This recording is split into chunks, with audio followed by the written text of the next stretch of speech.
Jamen, goddag til dig, Peter. Goddag til dig. Det har været længe ventet, det her. Vi er gået udenom den. Det har vi i hvert fald. Ja. Nå. Men du var ikke med sidste gang, men sidste gang, der snakkede vi om succes. Mm-hmm. Og succes, det kræver jo, at man har noget disciplin, som der er dagens emne i dag. Ja. Og det vil jeg egentlig rigtig gerne have dig med, fordi du er jo, jeg tror ikke, jeg kan gøre det bedre, men kan du introducere dig selv, hvad du egentlig er, du er? Jamen, jeg er jo menneske, først og fremmest. Filosofisk også. Ja, det er nemlig det. Det er helt fra starten af.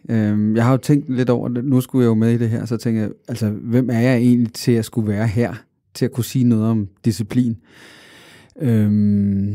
Noget af det kunne handle om, at jeg jo har været ansat her på Kofoeds skole i en menneskealder, skulle til at sige snart 22 år, og har arbejdet med mennesker og hjulpet dem videre i deres færden. Jeg har mødt mennesker med mange forskellige bump på vejen, som jeg sådan på en eller anden måde skulle hjælpe dem med at kunne komme videre i over og igennem. Men jeg har jo også selv haft en masse bump på vejen, og senest de sidste 5 år har været nogle heftige, som jeg måske godt kunne tænke mig at åbne op for her, i stedet for, at det bare handlede om mit arbejde, men det handlede måske også meget om mig selv. Ja. Hvor jeg personligt er gået igennem 2 kæmpe kriser, kan man sige, som krævede disciplin for at overhovedet kunne komme tilbage. Så måske er det, jeg har lyst til at tage udgangspunkt i. Det kan vi også sagtens snakke om. Mm. Men jeg tror, til at starte med, så kunne det være en god idé lige at få defineret, hvad disciplin er. Så hvis vi egentlig bare kunne gøre det subjektivt. Ja. Så hvad er disciplin for dig? For mig? Jamen, hvad er disciplin for mig? Det er et rigtig godt spørgsmål. Altså, jeg spurgte faktisk ChatGPT for lige ja, fordi hvad er det egentlig? Og David Goggins, som vi to har også snakket om, har jo en definition på det, som på en eller anden måde var både provokerende for mig, men også måske er det noget af det, jeg hælder mest til. Og han siger noget om det her med, at motivation er en ting, men den er flygtig, hvor disciplin, det er bare en lang hård måde at strukturere sin hverdag på, og holde fast på trods af følelser, på trods af modvind, om man vil. Så skal man bare blive ved, og ved. Og nogen, også både i kraft af mit arbejde, måske mest i kraft af mit arbejde, har jeg tænkt, det er motivation, der skulle ligesom bære det hele. Okay. Men i kraft af min personlige overvindelser her på de sidste 3 eller 4-5 år, der har jeg fundet ud af, at disciplin, det er brandhamrende vigtigt for at kunne komme igennem og modstå noget, det der bare er pissesvært. Jeg tænker også i sådan arbejdsmiljøet, som du er i her på Kofoeds skole, når du har mødt så mange forskellige mennesker, er der så også lidt et fællestræk i den situation, som menneskerne i hvert fald, når de starter her, at de måske har lidt en mangel på disciplin? Bare for at gøre det lidt mere provokerende. Ja, jeg kan godt lide, at du elsker at provokere, det ved jeg, men og det synes jeg også er rigtig fint. Jeg tror, jeg har spekuleret lidt på det også, fordi vi har snakket lidt om det sådan inden.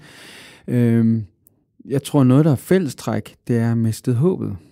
Altså, de fleste har mistet håbet og troen på, at de kan forandre sig. Måske kan vi forbinde det lidt sammen, fordi du benævnte motivation, og altså hvis jeg selv skal definere disciplin, så er det kontinuerligt at gøre noget, som det kan fremme i ens eget liv i det lange løb, ikke? Og for at der er noget, der kan fremme ens egen liv, så skal man have en motivation. Og motivation er ligesom sådan en belønning i sidste ende. Man kan forestille sig det lidt, at hvis man sådan metaforisk ser det, at man står i den ene ende af en tunnel, så har du en lang tunnel, og på den modsatte side af tunnelen her, der er der en belønning. Og det er den her belønning, som der er motivation, man går efter. Så disciplin er egentlig hele den her gang imellem, for at kunne komme i gang. Hvis belønningen er god nok, altså det, man bliver motiveret om, jamen så kan man sgu egentlig godt gå den her lange tur med disciplin igennem. Og det er måske det, som, altså det jeg tager med, det er, at, jamen, hvad var det, du sagde, at man har mistet håbet. Ja. At man måske bare har mistet motivation, og det kan man forbinde det sammen? Ja, det kan man måske godt sige noget, men altså troen og håbet, hvis man mister det, så er det jo, altså, med far for, at jeg Det var det, jeg fik ud af den historie. Jeg kan ikke huske, hvem der har skrevet den, eller hvem der har sagt det. Der er noget med, at i Auschwitz, der var der jo nogen, der overlevede, og nogen, der ikke overlevede, på trods af, at de havde samme livssituation som udgangspunkt. Altså lige forfærdelig.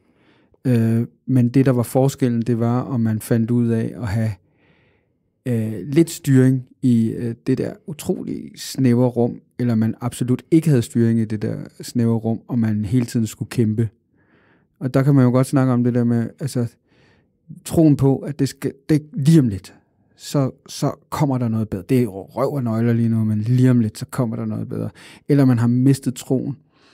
Der var en, der beskrev det på den måde, at de kunne se det på folk, hvis de havde gået og gemt en cigaret. De havde en cigaret tilbage. Hvis den dag, de satte sig til at ryge den, så var det slut. Så havde folk givet op. Og når man har givet op, så kan man ikke meget mere. Så er man helt færdig. Og så motivation, det findes ikke. På den måde. Ja, så okay. På den måde, så er der jo et eller andet med håb og tro. Altså, det som vi også nogle gange, når jeg møder folk her, så er det jo sådan noget med at sige, det er meget sjovt, du siger, du ikke kan, men jeg kan jo se, du kan. Jeg kan og det der med at spejle folk og vise dem, at der er faktisk, altså, det kan godt være, at de oplever, at de ikke kan noget, eller der ikke er noget fremskridt, men selv de små ting kan jeg jo vise, at det kan. Ja, altså, det er jo et super godt eksempel, og nu graver jeg lidt i det også, fordi jeg stødte faktisk over, jeg kan ikke huske, om det var i går eller i forgårs, eller hvornår det var, men det er selvfølgelig ikke noget med Auschwitz at gøre overhovedet, men der var, de havde lavet et forsøg med børn, småbørn, hvor de havde sat en skumfidus foran dem, og så havde de sagt til dem, at jamen, hvis du ikke spiser den her skumfidus, inden jeg er kommet tilbage, så får du 2. Ja. Så forældrene, de stillede en skumfidus på deres tallerken, gik deres vej, og så kom de tilbage igen efterfølgende. Hvis barnet havde spist den, jamen så fik de ikke 2. Hvis de ikke havde spist den, så fik de 2. Så de fik faktisk en belønning for at have disciplin med ikke at spise den. Størstedelen af af børnene, de spiste den her skumfidus, og så fik de bare ikke noget. Ja. Så fik de ikke den anden. Og det viser så også, at man så havde fulgt de her børn igennem en længere periode igennem deres liv. Og det viser til, at de folk, eller børn, der har tendens til ikke at spise, altså få belønning på 2, de klarer sig meget bedre igennem livet. Ja. I det lange løb, fordi de simpelthen bare havde udvist disciplin i en helt ung alder. Det. Så er vi tilbage til disciplin, ikke? Ja. Altså det er jo noget med at kunne, og det siger du også noget om, ikke? Det der med at kunne tilsidesætte sine behov og sine følelser for en kort stund, for at opnå den der, det belønning på et eller andet tidspunkt, ikke? Ja. Og jeg synes, det er lidt sjovt, fordi man ser det jo også lidt i dag. Hvis man skal zoome livet op på rigtig mange folk, så er det, at man har lige overskud nok til at slukke sin egen alarm, når man vågner op om morgenen. Tag på arbejde, eller gå igennem sin morgenrutine, tage et bad, børste sine tænder, spise morgenmad, ikke nødvendigvis i den rækkefølge. Og jamen, så tager man på arbejde, så kommer man hjem, og hvad laver man så, når man er hjemme? Jamen, så sidder man bare og ser tv, eller scroller igennem sin telefon. Er det i virkeligheden også disciplin? Er det disciplin at stå op om morgenen og tage på arbejde, eller er disciplin det, der efterfølgende, det man laver efter arbejdet? Ja, det er et godt spørgsmål. Når du siger det på den måde, så kommer jeg jo til at tænke på det jeg egentlig ligesom havde lagt op til, at jeg godt kunne finde på at tale om. Men det var sådan, at for cirka 5 år siden, der blev jeg ramt af 5 små blodpropper i hjernen. Og det gjorde så, at jeg jo blev sendt til tælling. Altså sådan virkelig bang. Så ned og ligge. Og så rejser jeg mig op igen og tænker, jeg skal bare lige købe en cykel, og så skal jeg bare lige, og så bliver alt godt igen. Så lagde jeg mig en gang til, og kunne finde ud af, at der var ting, jeg ligesom var gået i stå med, og der var ting, jeg ikke kunne længere. Og det var blandt andet, jeg har arbejdet længe her, som jeg har fortalt, det er her på skolen, og der har jeg mødt mange mennesker, der siger noget om, min energi, den er brugt for i dag. Og så er det bare sådan, okay, du er lige kommet ind ad døren. Ja, men jeg har ikke mere energi. Og så sagde jeg, okay, det forstår jeg måske godt, tænkte jeg dengang, og det forstod jeg så ikke, før jeg har oplevet det lige nu. Jeg har stået op, gik i bad, tænkte, at jeg havde en hel del, jeg skulle i dag, og så var jeg brugt. Batteriet var fladt. Altså, og der kunne min motivation og alt muligt andet, det var ikke til stede. Men det, der var til stede, det var, at jeg havde disciplin nok til at blive oppe, eller disciplin nok til at sige til mig selv, fint, så er det det, du kan i dag. Det havde jeg jo heldigvis lært rigtig meget ved at være støttende over for andre. Så måtte jeg jo spise min egen medicin og sige, nu lytter du lige til dig selv, det er så det, du kan i dag. Og så også måske havde sådan en tanke omkring, hold kæft, var det det, de mente? Var det sådan, det var? Så på den måde, ja, nu tabte jeg lidt, men det er lige meget, det handler om det her med, at jeg indførte disciplin undervejs i min store proces, og i virkeligheden, så kunne jeg ikke engang se målet, så når du taler om det der med, at det kan være, at man kan se målet, og jeg kunne ikke se målet. Jeg var faktisk der, hvor jeg ikke engang kunne se, om jeg nogensinde kom til at arbejde igen. Der stod 5 neuropsykologer og sagde til mig, ja, du skal nok forvente minus sandsynlighed for, at du kommer tilbage og arbejde. Og jeg bare sådan, stop så. Men det gjorde det også sur, ikke? Og det var måske, at kunne det være, at du skulle bevise andre folk forkert, de her neuropsykologer? Mm-hmm. De måtte sgu ikke have ret. Du skulle tilbage på arbejdsmarkedet, og du skulle gøre det, du gerne vil. Kunne det være det, der var en del af motivationen? Jeg tror, ja, noget af mig drives også af det der lidt modvindsagtige noget. Jeg tror det er også David Goggins, der snakker om det der med, at der er en del af, det var faktisk en anden en, Andrew Huberman, tror jeg, han taler om, at der er en del af hjernen, der vokser i det øjeblik, at man gør noget, man ikke har lyst til. Ja. Og det er et center, som faktisk handler om også at, holde sig selv mere i live og være livsglad. Så det er samtidig med, at du gør noget, der er dårligt, så vokser det center, hvor du bliver mere livsglad. Vi er i gang i så mange emner nu. Og jeg har godt set Andrew Huberman, når han snakker om det her, han kalder det for et eller andet singular cortex, et eller andet langt ord, ikke? Lige præcis, ja. Men jo, og jeg lever faktisk lidt selv bag den der en gang imellem. Ja. Det var det, der fik mig i gang med at komme ned i træningscenteret. Ja. Det var, jeg havde sgu ikke rigtig lyst til. Der er ikke nogen, der har lyst til at tage ned i træningscenteret hver evig eneste dag. Nej. Men det her med, at man tvinger sig selv til at gøre noget, man ikke har lyst til, og man vil gerne tvinge sig selv, så har man lige pludselig lyst til det i sidste ende. Mm. Og det synes jeg var lidt, det var lidt spøjskt. Mm. For efter et stykke tid, jamen, så bliver det bare rutine og vane. Mm. Og måske kan man også kaste det under den samme paraply. For eksempel det der med at stå op om morgenen. Ikke? At man så tager på arbejde, at det bare er vedligeholdelse frem for motivation for noget nyt. Ikke? Ja. Hvad tænker du om det? Jamen det er sjovt, når du siger det på den måde, og lige den her sammenhæng, når vi lige sidder og snakker om det på den måde, så tænker jeg egentlig, det er okay. Altså det der med at noget går fra disciplin til bare at være en måde at være i verden på. Altså, og jeg tror, det er fornuftigt, fordi hvis man hele tiden skulle gå og have disciplin for at kunne være i verden på en bestemt måde. Altså jeg tænker ikke længere over, at der var nogen, der sagde til mig, at jeg ikke kunne,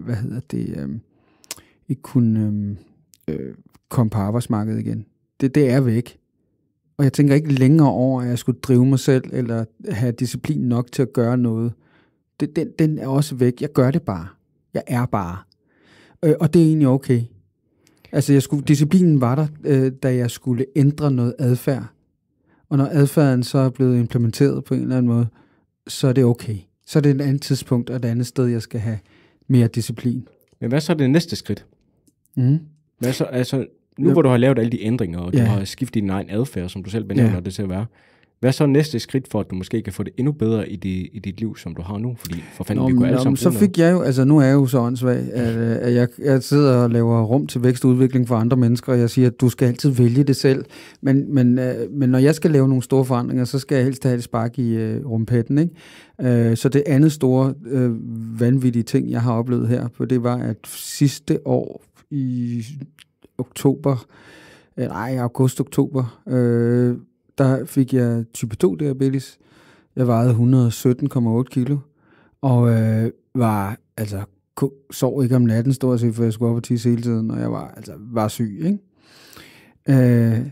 Og så sagde de, her er der nogle piller, nu skal du bare spise dem, og så skal du lige forvente, at din tær falder af, og dine øjne, hvis du bliver bare mere dårlig. Og bare sådan, stop, hvorfor? Ja, det er fordi, du har type 2 diabetes nu, og det kan kun gå værre. Nå, okay. Så er det jo heldigvis så nørdet, at jeg lige går ind, så det vil jeg ikke finde mig i. Altså nu går jeg ind og dykker ned i det, og finder ud af, at det er kulhydrater, der skulle gøres noget ved. Så nu har jeg ændret det, og på, indtil nu har jeg tabt 41 kilo ude af min type 2-diabetes. Så det er det næste, jeg har haft disciplin nok til. Og der må jeg sige, jeg gik igennem i går med det. Man tænkte, okay, disciplin, har det noget med det? Ja, det har de særdeleshed at gøre, fordi da jeg første gang stoppede med at spise sukker, der fik jeg det så fysisk dårligt, at jeg troede, der var noget galt med mit hjerte. Og mange andre ville jo have stoppet og tænkt, nej, så skal vi ikke, og det er usundt, og det er også godt med, og fordi hele lægestaben siger stadigvæk, at det er godt at have, man skal spise sukker og alt muligt. Ikke? Men jeg var bare sådan, no way, jeg har altså læst mig til det her, nu prøver vi lige at blive lige ved. Så det var med holder og scanning og alt muligt, og jeg fejler ikke noget. Det var simpelthen bare sukkerafhængigheden, der gjorde det. Men disciplin, jeg skulle have disciplin nok til at lade være med at gå tilbage til det, der var sikkert for mig. Altså, selv i og det var en kamp, og det er det ikke længere. Ja, nu før der spiste jeg jo ikke grøntsager. Nu elsker jeg grøntsager. Altså, så det der krævede disciplin før, for at kunne ændre min adfærd, er blevet til en adfærd, der bare er fantastisk for mig. Og hver eneste dag, så putter jeg på og siger, ej, og kæft, de er gode, de der grøntsager. Kæft, det er lækkert med det her mad. Og hvor er det dejligt, at jeg føler mig frisk. Og, jeg har aldrig fysisk været i bedre form. Og jeg har ingen træning gjort. Så. Ja. Men nu fik vi jo ikke rigtig svar på, hvad spørgsmålet var, hvad der så er næste. Men hvad er så, altså nu har du gået igennem det her med blodpropper, du har gået igennem type 2 diabetes, og du er et rigtig godt sted i dit liv, nu lyder det til i hvert fald. Ja. Men har du tænkt over, om der skal ske noget mere i dit liv, for at du kan fremme dit eget liv?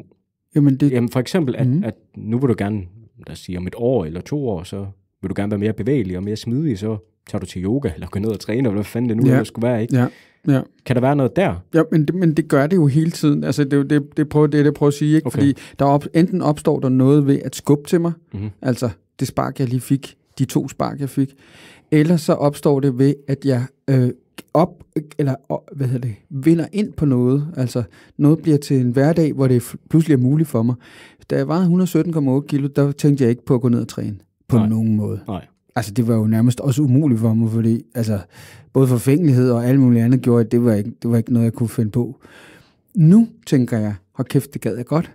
Jeg kan godt huske, hvordan jeg er selv boksetræner også, og jeg har boksehold og sådan noget, men jeg tænker, jeg kan også huske, dengang jeg selv var fedt, og nu gider jeg det godt igen. Og jeg er allerede, altså, i mit hoved er jeg på vej, ikke? Ja. Det var også der, hvor det startede jo. Ja. Og det kan man jo også hurtigt lige afrunde. Fordi jeg tror, at der er mange folk, nu er jeg jo inde og snakke om det her energi først. Mm-hmm. Og min attitude til det er lidt, at man finder det, man måske gerne vil, eller kunne tænke sig. Nu har vi jo lige snakket om træning, så kunne det være det, vi lige hurtigt tog et eksempel på. Mm-hmm. Hvad er det mindste skridt, man kan tage, for at man starter med at træne? Og det kan jo egentlig bare være, at man kigger på noget tøj, man gerne vil træne i, ikke? Ja. Og så næste skridt, jamen så er man jo allerede i mål med den ene milepæl, og den næste milepæl er måske, at man melder sig ind.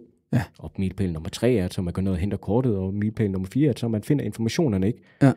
Og jeg tror, det er det, som mange folk, de også bliver stoppet ved. Vil du være enig i det? At folk ikke rigtig har hverken den information eller overskud, fordi de simpelthen tænker færdigt med målet, i stedet for at tænke det i trappetrin. Ja, det tror jeg, du har ret i. Altså nu har vi nævnt David Goggins, så nu gider jeg ikke nævne ham igen, men han kunne sige det samme, som Nike også siger, det der, just do it. Ikke?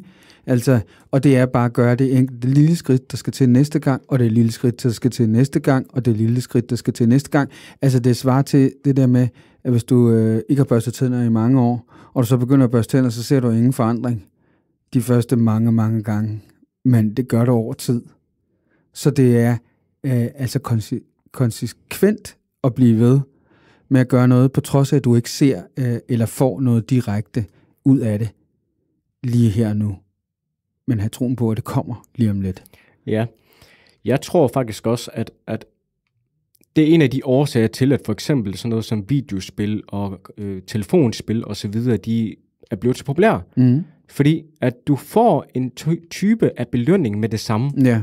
Det gør du ikke ude i den virkelige verden. Nej. Ikke? I computerspil, så kan du gå ud, og så kan du pakke nogle kasser, og så får du lige 100 kroner der med det samme. Yes. Det gør du sgu ikke i den virkelige verden, ikke? Og det er heller ikke engang sikkert. Og jeg tror også, det kan være demotiverende for rigtig mange folk med at komme i gang med noget som helst. Og også særligt, fordi det simpelthen ikke giver noget energi. Det tager energien til at lave noget nyt. Ja, så derfor kan det ikke være drevet af lyst. Det kan heller ikke være drevet af motivation, fordi begge lyst og motivation er flygtigt. Altså, men det skal drives af disciplin, hvis man skal ændre noget. Det skal 100% drives af disciplin. Ja. Og jeg vil så også sige, at motivation er jo så i den modsatte ende af den tunnel, uanset hvad den motivation er. Det kan jo være, at man så får de her 100 kroner for at pakke nogle kasser igennem en måneds tid. Og det kan også være, som du selv har været igennem, vil jeg i hvert fald sige, at man vil bevise nogen ikke har ret i det, de siger, at man aldrig kommer ud på et arbejdsmarked, eller gør noget, ikke? Altså, haters must hate, ikke? Ja. Jamen, du kender vel også godt selv det der lidt med, det der med, hvis der er nogen, der siger, det er umuligt, så bliver man drevet lidt. Nu kender jeg jo lidt til dig, så jeg tænker, at det kan du godt lægge ind til. Jo, altså jeg vil sige, rigtig meget af den motivation, jeg har haft igennem mit liv, har blandt andet været på grund af, at folk ikke rigtig har troet på mig. Ja. Og jeg vil da også sige, i mange tilfælde har de også haft ret, ikke? Og så er man jo inde i det der med, at en pessimist har ret 99% af gangene, men er forkert 1% af gangene. Ja. Optimisten har ret kun 1% af gangene, men tager fejl 99% af gangene. Så spørgsmålet er, hvad betyder mest? Det er 99% af gangene, hvor pessimisten er ret, eller den ene procent af gangen, hvor optimisten er ret. Ikke? Ja. Og det synes jeg lidt, det er sådan lidt et sjovt citat. Ja. Men om ikke andet, er disciplin noget, man bare kan få ud af den blå luft? Nu har vi snakket lidt om motivation, og for dig, så skal der sparkes. Men når man for eksempel havner et sted ligesom her, hvor du arbejder, hvad er det så noget, du ser? Hvordan er det folk, de får deres disciplin til at komme videre? Det igen, jeg tror, jeg vil lige tage fat i håb og troen på noget. Her til morgen fortalte jeg til vores morgenmøde en historie om, at en af vores ansatte lige... også en af vores ansattes vandring fra at være elev til at kunne blive ansat i huset her. Det giver jo også håb og tiltro til, at dem, der sidder rundt om og lytter til det, også måske kan lave den slags vandring. Ikke nødvendigvis i huset her, men bare ud og få et arbejde, som jo også er det, vi er her for. Men hvis vi nu siger, at der for eksempel er nogen, der sidder og lytter derhjemme og siger, ved du hvad, jeg mangler sgu egentlig disciplin til at kunne komme op og ud over det her vedligehold til sådan noget, hvor man egentlig bare står op på arbejde og tager hjem og scroller igennem sin telefon hele dagen lang. Ja.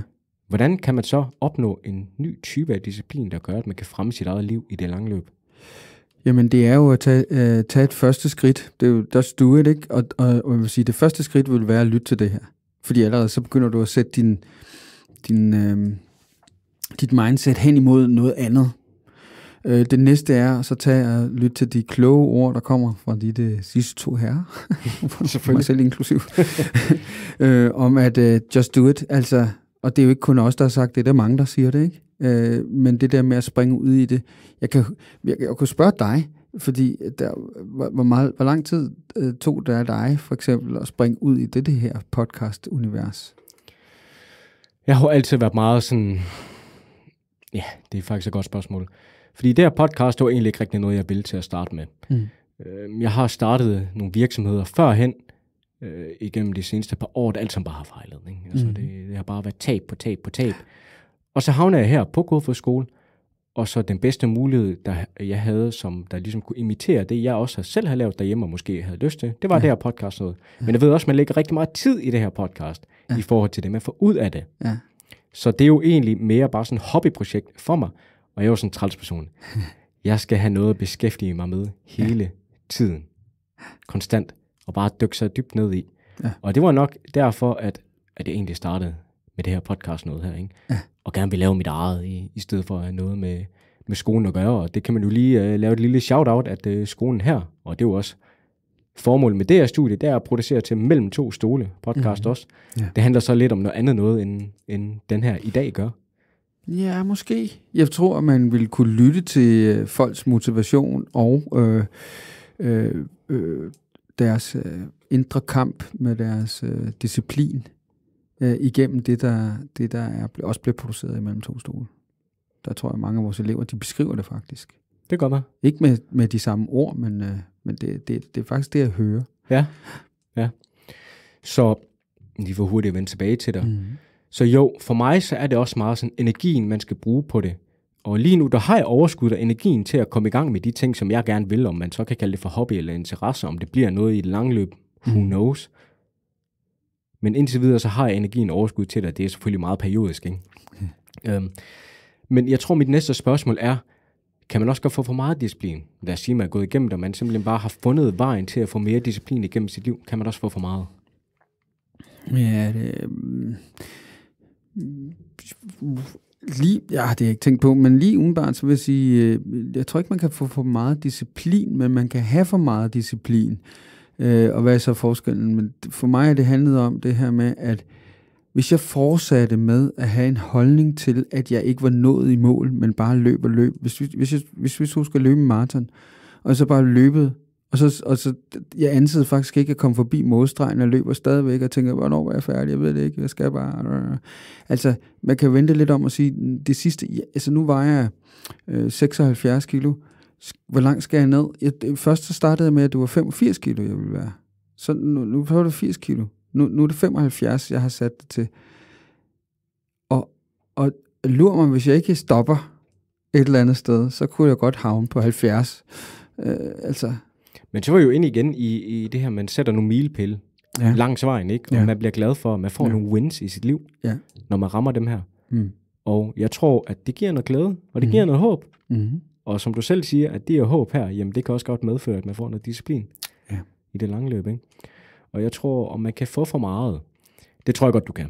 Jeg tror godt, at dit liv, det kan blive, som du selv siger, en evig chase efter at opnå det ene efter det andet. Man simpelthen glemmer at leve livet, som man gerne vil. Og så tror jeg, at på et eller andet tidspunkt på den her rejse, så havner man et sted, som der er det, man kalder for kompetencens forbandelse. Og det bygger på, at man har så høje standarder for sig selv og for alle andre, at standarden, den bliver succes. Det bliver det bedste. Det bliver perfektion. Og alt andet, der ikke er perfektion, det er en fejl. Og så, og så holder så er det mindsetet i princippet, ikke? Så det er jo typiske stræberen, ikke? Den, der ikke får 12 i hvert fag. Og hvis han eller hun nu kun får, hvad fanden får man 10, så er det næste, ikke? Jamen, det er en fejl. Og så tror jeg, det kan blive et problem i et langt løb. Og man tænker bare, jeg skal have mere disciplin, jeg skal bare lige sætte det her op, og lidt mere struktur, og lidt mere, ikke? Og jeg tror, jamen det er meget godt til, jeg vil godt understøtte med en lille historie om det der med, at det der med ligesom at have en platform. Så jeg fortalte lige før, om så var platformen 85 kilo, ikke? Så blev den lige 80, så blev den lige 75. Men jeg skal på et eller andet tidspunkt sige, det er der, den er. Det er sådan, det er, og så er der et udsving imellem 80 til 75, eller hvad det nu måtte være. Og det er sådan, det er. Jeg skal ikke gøre noget, før end jeg kommer over 80, og jeg skal ikke gøre noget, før jeg kommer under 75. Det kan også være, at du begynder at bygge over på det, fordi det kan også være, at du så vælger at sige, ved du hvad, jeg vil gerne ned på 70 kilo, men jeg vil også gerne op på 75 på samme tid. Og det gør jeg gennem muskelmasse, for eksempel. Ja, det er jo meget det, jeg skal tænke. Jeg skal have tænkt noget mere muskelmasse. Nu ligger jeg i en høje ende af muskelmassen kontra min kropsbygning. Okay. Så der er sådan måske en maskine, der kan måle den slags. Men så det er okay. Og det har jeg været ligesom påpasselig med, for det er enormt. Nu er jeg jo så gammel, så det kan være ret svært at få muskelmasse på igen. Så derfor, ja. Men det er rigtigt. Det er måske et andet sådan en anden type mål, jeg skal have sat mig nu, ikke? Ja, det kan være. Ja. Og så kan det jo også være, at man finder noget glæde for den, og det mål der, det fører til noget andet, og det fører til noget tredje, ikke? Og det er det. Og nogle gange, så kan man slet ikke se det der mål, før man er nået det andet mål. Altså, der står noget i vejen. Man siger det der, man kan ikke se skoven for bare træer, ikke? Og man kan ikke se et enkelt træ, det er bare 1000 træer, ikke? Men hvis man begynder ligesom at fokusere på noget, så kan man virkelig dykke ned i det. Ja. Så siger vi jo egentlig mere eller mindre det samme, ikke? Man kan egentlig godt få for meget disciplin, hvis det er, at man ikke ligesom sætter sig et slutmål i sidste ende. Men det er jo langt fra sandt for de fleste personer. Heller ikke for mig, desværre. Jeg tror sgu aldrig, jeg kommer op, hvor jeg kommer til at få for meget disciplin, selvom jeg egentlig er opvokset med meget disciplin. Ja. Ja, men det må jeg gerne udfordre lidt, fordi jeg tænker, kunne det nu, den måde jeg tænker om dig på, eller det jeg sådan ligesom har set, så kunne jeg godt forestille mig, at du både på en og samme tid havde for meget disciplin, og havde disciplin nok til ikke at gøre det. Altså, hvor du ligesom på forhånd tænkte, nej, det bliver simpelthen for meget. Men inde i hele kroppen, de sidder det bare for at kunne komme i gang og gøre det. Ja, jeg kan være meget rastløs. Ja. Det kan jeg i hvert fald. Jeg tror, det handler mere om den energi, egentlig, man har i løbet af dagen. At hvis der er noget, man godt kan lide at lave, jamen, så gør man det ikke. Men der er sgu også en gang imellem, og det er måske den virkelige disciplin, med at man skal begynde at gøre ting, som man ikke har lyst til, som vi var inde på helt i starten, med det her cortex, hurlumhej, som der vokser så større inde i hjernen. Ikke? Ja. Og jamen, det er sådan, man har simpelthen bare et batteri, hvor meget og hvor ofte, og hvor lang tid man kan bruge på de her områder, hvor man ikke rigtig har lyst til. Ja. Og når det så er tomt, jamen, så skal det lades op igen. Ja. Og så bliver det sådan, at jeg har i hvert fald 2 gear. Jeg har et gear, der hedder fuld skrue, eller ingen skrue overhovedet. Ja, det er jo nemlig det. Ja, det er fuld skrue eller ingen skrue. Ja, det er fedt. Ja. Og nu, det var fordi, jeg sidder lige på fordybet. Du sagde batteri, ikke? Og jeg tror, det er også en ting, jeg er nødt til at lige tage med. Det er, at der skal også være en vis realisme i forhold til det, man sætter sig. I forhold til, og den er fandme stændig tvækket, ikke? Fordi hvis man er for selvkritisk, så kan man godt synes, at det er realistisk at sætte det til, at jeg aldrig kommer til det. Det kan også være, at man er for, altså vi har alle sammen set X-Factor, ikke? Jamen, jeg synger pis godt, det siger min mor. Nej, det gør det faktisk ikke. Den er jo også farlig. Det der med, at den eksterne verden fortæller, hvad man er dygtig til, og hvad man ikke er, men når man så snart kommer ud, jamen, så er der sgu ikke nogen, der giver en anerkendelse for, hvor dygtig man er til at synge, fordi i virkeligheden så er man ikke særlig dygtig til det, vel? Nej. Så der skal også være en eller anden form for, på en måde, erkendelse af, at det er nu så her, jeg står. Og det var det, jeg også refererede til tidligere i min historie omkring mine blodpropper der. Det var, at jeg fandt ud af, at jeg havde et batteri, der når jeg vågnede op, så vågnede jeg op med 30%, og de fleste vågnede op med 90%. Så det vil sige, at jeg var næsten altid på reserve på starten af. Okay. Og det måtte jeg jo erkende. Og det var noget af det første, jeg tænkte, det er fint. Jeg kan ikke det samme, som jeg kunne før. Det er ligesom, der var en anden der beskrev det. Det er lidt ligesom at vågne op og være, altså gå i seng som 40-årig, vågne op som 70-årig. Altså det er jo vildt, ikke? Og det kan du så, for du kan jo normalt, hvis du, så vågner man ikke op på den måde, så vågner man jo langs gradvis, så ændrer man sig, ikke? Men jeg skulle lære, at jeg havde ikke den energi, og det skulle jeg acceptere. Samtidig med, skulle jeg motivere mig selv og have disciplin nok til at fortsætte til at træne. Jeg vidste, jeg havde cirka 2 år til at kunne træne det op igen. Eller træne så meget op, som jeg kunne. Men hvorfor lige 2 år? Det er sådan en neurologisk tanke om, at der er cirka 2, altså i de første 2 år, der er sådan en kurve, der går opad, sådan, den går meget stejlt opad, og så pludselig så vil den sådan udligne sig efter 1 år og 1,5. Så har hjernen ikke længere, så er den ikke længere i sådan en opbygningsfase. Nå, okay. Altså når man har fået, som jeg havde, ligesom brudt nogle centre ned, og nogle nervebaner, der var knækket, og ikke, altså forestil dig, det er ligesom man sådan siger, det er sgu da fordi, at, og så gik jeg i stå, fordi det var ligesom tanken, den stoppede et sted, hvor den ikke kunne komme videre. Ja, det kender jeg alt for godt. Ikke? Og så, ja, men her der havde jeg det bare nærmest konstant, og så det den, hvorfor jeg blev træt, det var jo fordi, at den så sendte den 5 nye signaler ud fra 5 nye steder, for at se, om det kunne samles et eller andet sted igen, ikke? Så det vil sige, at jeg brugte 5 gange så meget energi, og derfor var jeg jo helt nede i energiniveau. Ja. Så, men over tid, så stopper den med at gøre de der nye baner på den måde, så kraftigt. Okay. Og så, det var sådan, jeg har fået det forklaret i hvert fald, ikke?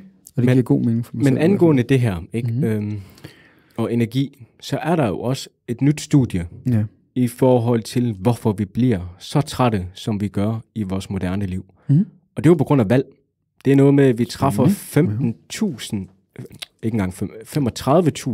35.000 valg i løbet af en dag. Ja. Det er fandme mange beslutninger, ikke? Og du kan forestille dig, hvor træt man bliver hver evig eneste gang, man skal træffe et valg, ikke?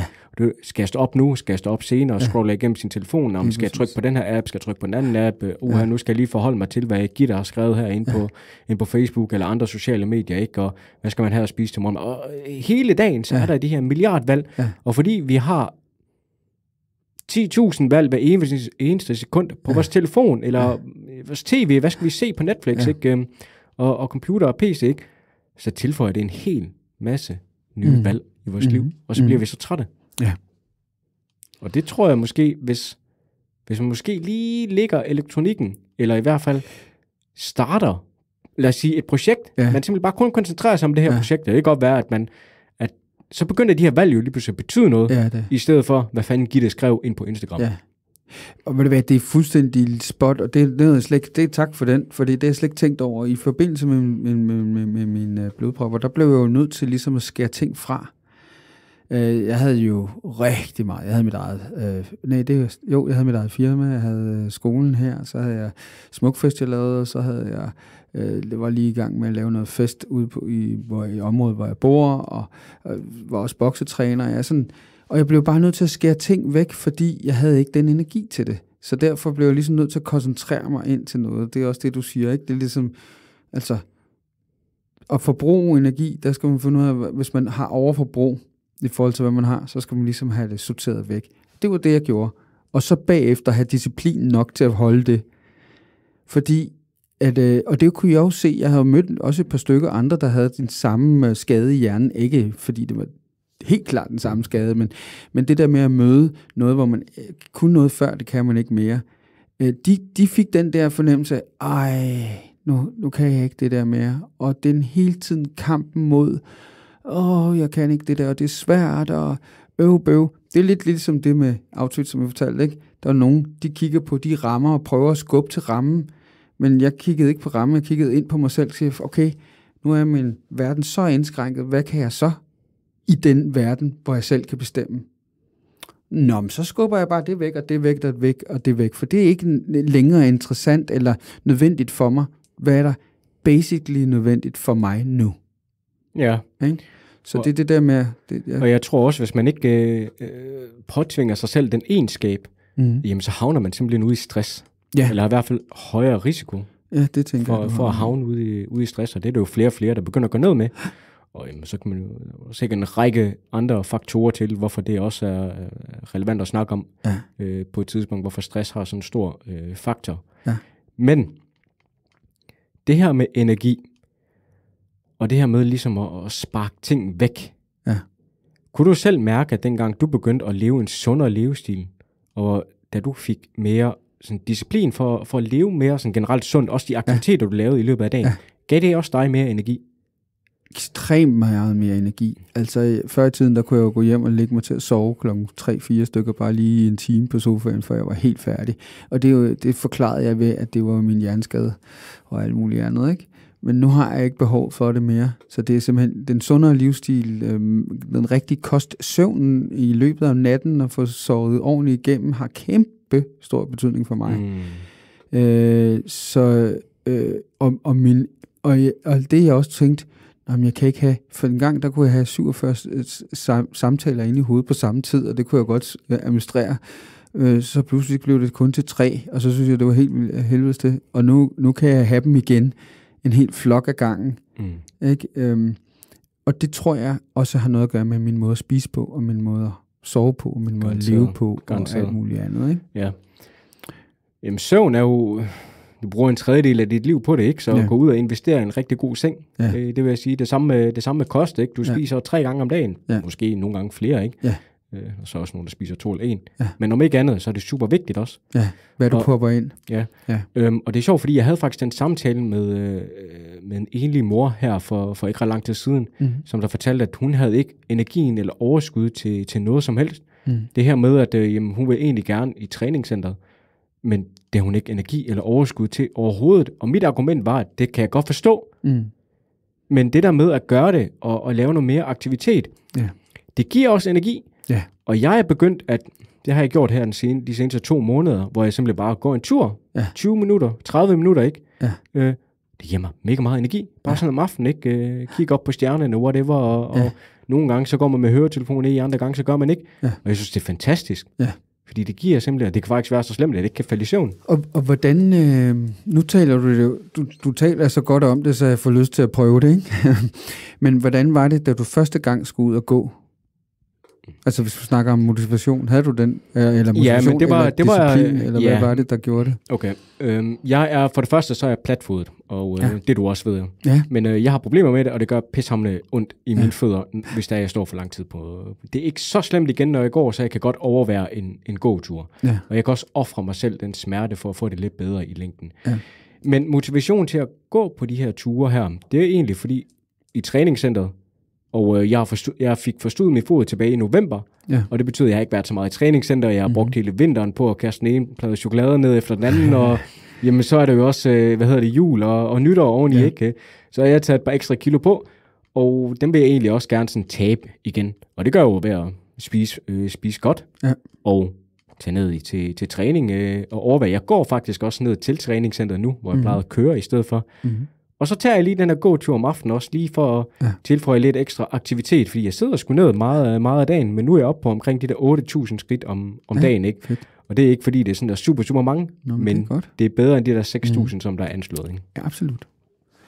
Og men spørgsmålet var også lidt det med, hvad var det for en, altså var det motivation, der drev dig, eller var det disciplinen, der drev dig? Nu siger du nødt til at gøre et eller andet. Det var motivation, 100%. Ja.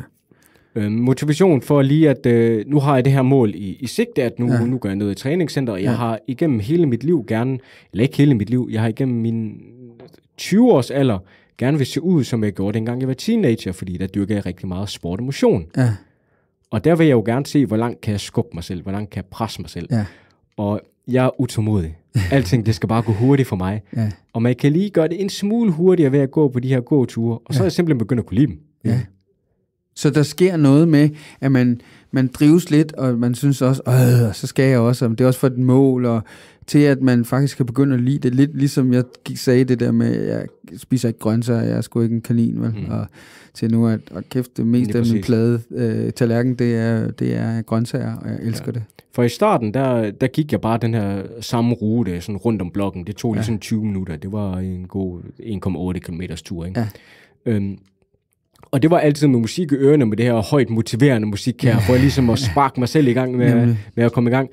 Ja. Men så er det blevet til, at jeg selv laver min egen rute, og sådan fra højre til venstre, og rundt i parker, og alt muligt andet, og igennem villa-kvarterer, hvor jeg lige kan smugkigge ind af vinduerne, mens jeg går forbi, og ser lidt liv rundt omkring, ikke? Ja.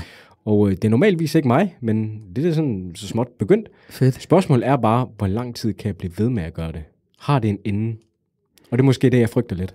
Jamen, så er vi tilbage til det der med, hvad er målet egentlig, ikke? Fordi hvis målet er, at du skulle tilbage og komme lidt mere i form og alt sådan noget, så er du jo ved at være der, hvor det faktisk er der, hvor du faktisk kan komme ned i centret igen, og alt det, du snakkede om, ikke? Jo. Altså, så måske har det en ende, som det er der, men ikke en ende som en gåtur. Så gåturen kunne gå hen og blive ikke så meget drevet af disciplin eller motivation, men måske bare drevet af lyst. Altså, måske det er fordi, nogle gange så tror vi, at lysten kommer først. Måske kommer lysten til sidst, hvis man lige skal prøve at være lidt filosofisk her, ikke? Jamen, det er faktisk godt. Kan du følge mig, ikke? Fordi man siger, hvis jeg ikke har lyst, så skal jeg fandme ikke gøre det. Men jeg tror, lysten kom, og det siger David Goggins faktisk også. Kommer der stor fan af? Ja, nej, men det ved jeg ikke, om jeg kan bare... Han var mega provokerende, og nogen kan lide at hade ham, ikke? Men han har fat i noget der med, at man siger, at nogle gange skal man bare gøre det, og så kommer man til at kunne lide det. Og hvis ikke man kommer til at kunne lide det, jamen så kommer man i hvert fald til at have gjort det, og derfor måske kan man komme igennem det, ikke? Jeg tror, der er noget i det der med, at måske det ikke, man skal ikke kunne lide det til at starte med. Man skal kunne gøre det, fordi det har et formål. Og når du så har nået det, så får du noget godt ud af det. Nu spiser jeg jo grøntsager, fordi jeg kan lide det. Jeg kunne ikke lide det til at starte med. Jeg går nok ikke ret mange grøntsager, jeg selv spiser, men jeg spiser ret kaloriefattigt, og jeg køber stort set kun light produkter. Ja. Og det skyder til, at min aftensmad for eksempel, der førhen var måske 1200 kalorier, er et eller andet sted mellem 500-700 kalorier i dag, ikke? Så, altså, og det er jo igen, så må det jo ind i, at man har en motivation i sidste ende, at man gerne vil se ud, som man gerne gør, og så kommer disciplin efterfølgende. Ja. Men jeg er delvis enig i, at man bare skal gøre det. Og det vil jeg lige hurtigt forklare, fordi det er ikke altid, lysten kommer efterfølgende, men man ved aldrig, om lysten kommer, hvis man ikke har begivet sig ind i det. Fordi der er fandme mange ting, jeg har prøvet, hvor jeg bare overhovedet ikke kunne lide det. Ja. Hvor det bare, altså jeg har gået fuld fokus ind i det. Ja. Og så i sidste ende, jamen, så har man bare mistet lysten og til. Og stadigvæk ikke kunne finde den der. Ja. Og lige præcis med det her med gåture, jamen, nu har jeg lyst til det. Og det kan jo også være, at man ender med at bygge over. Med, i stedet for, at det bare er en enkelt gåtur, at man så tager en meget længere gåtur. Så kan det være, at man køber en hund eller et eller andet. Og så kan man jo lige pludselig gå med den, og har nu undskyldning for at gå 2-3 gange om dagen med den. Ja. Men det er det. Ja. Men lige for... hvad vil et tip være fra dig, som der har gået igennem det, du har gået igennem, og arbejder med folk, som du nu gør, og har været igennem mange 100, måske endda 1000 mennesker. Hvad er et tip, du kan give til folk, til at få lidt mere energi, og lidt mere disciplin og motivation i deres liv, til at kunne komme i gang med noget? Et tip, det synes jeg også... Du må også godt give 3. Okay, fedt, tak. Jamen, det første, der slog mig, det var egentlig lidt sjovt, at den er altid sådan lidt nysgerrig på, hvad siger min hjerne til det her, ikke? Det er noget med at acceptere, acceptere der, hvor du står. Det er sådan meget der. Også selvom det er, hold kæft, nu vejer jeg 117,8 kilo, det er kraftet med de dogne store drog, kunne jeg godt have sådan en tendens til at sige til mig selv, ikke? Fanden er du taget, hvorfor har du ladet dig stå der, ikke? Altså, så er en lang diskussion og skæld ud, og så bare sige, nej, prøv at høre, det her jeg står, det er sådan, det er. Det er sådan, det er. Så det er det første, ligesom. Det er sådan, det er. Nummer 2 ting, jeg personligt har brug for, det er, at jeg ikke er alene. Så det vil sige, reach out til en god kammerat. Det kan være kollega, det kan være kæreste, det kan være familiemedlem, som kan sige, prøv at høre, det er sådan her, det er for mig lige nu. Og kæft, hvor er jeg bare pisse nederen over, det ser sådan her ud. Og så må det gerne være en, der sådan kan sige, ja, det kan jeg godt se, og samtidig er du også, ikke? Altså så er det en, der kan støtte dig og motivere dig, ikke? Til noget andet. Men også det at lave en lille aftale med dem om, at jeg kunne godt tænke mig til, at det skulle være anderledes. Og så kan man sige, fedt. Og så prøve det der med at sige, okay, hvis det er anderledes, så er det noget med, hvad er det for nogle værdier, det vil give mig, og sådan noget, ikke? Nu begynder det at blive meget, der er nok ikke et spørgsmål, eller et svar på det spørgsmål. Nej, det er nok ret i. Jeg blev, fordi jeg stopper om lige mig selv, fordi jeg kunne se, at det kunne blive en lang... Altså, jeg tror, hvis jeg skal ryste mine faldende vinger her og give et tip, jamen, så er det at finde det, man gerne vil. Altså, det er uanset, om du lytter til nogle andre, eller har nogle mål for dig selv, men find et mål, du gerne vil. Og tænk, simpelthen bare stille op mod sig selv. Ja. Hvad er det mindste, du kan gøre for at komme i gang med det her? Det er meget fedt. Det mindste, ja, det er fedt. Ja. Ikke? Og det var igen inde i eksemplet, at hvis man gerne vil tage ned i træningscenter, det første, man gør, det er, at man kigger på noget træningstøj. Det kan være, at man går ned, man behøver ikke engang melde sig ind, man kan bare gå ned og kigge på træningscenter, og så har man ligesom brugt sin energi på det. Og på den måde, når man laver mere, så får man mere energi. Jo mere man laver, jo mere energi får du også. Så er det sådan en snibbold-effekt. Ja, nemlig. Og det er det, som der har hjulpet mig meget i mit liv. Ja. At sætte videre med. Ja, klogere. Det ved jeg nu ikke, om det er. Nå, men du er god til at gøre det kort og præcist. Jeg er rigtig god til at gøre det stort og alt muligt andet. Det er derfor, jeg måske tænker, at det er godt at have en ven, som man lige kan vente med, ikke? Ja. Så den ven kan sige, ja, nu overkomplicerer du det igen. Det var egentlig bare lige gå ned, og så få den der, kig på det. Men det er ret svært at finde individer, som der både har det samme ambitionsniveau som en selv, og gerne vil det samme. Ja. Det er i hvert fald en af de ting, at jeg synes, at vejen til succes, uanset hvad man vil definere som værende succes, er ensom. Den er rigtig ensom. Okay. Det ved jeg ikke, hvordan har du det med det? Jamen, og det er jo der, hvor disciplin kommer ind i billedet, synes jeg. Ja, altså fordi man så bliver helt alene, og derfor kræver det endnu mere. Ja, altså... Jeg kan jo, altså det er jo, nogle gange, så synes man kan jo stå helt alene i verden, og så nogle gange, så kan man jo bare kigge, og det er den samme verden. Så kan man tænke, nå, der var også ham, og der var også hende, og der var også ham, og der var faktisk også hende der. Så man er ikke alene.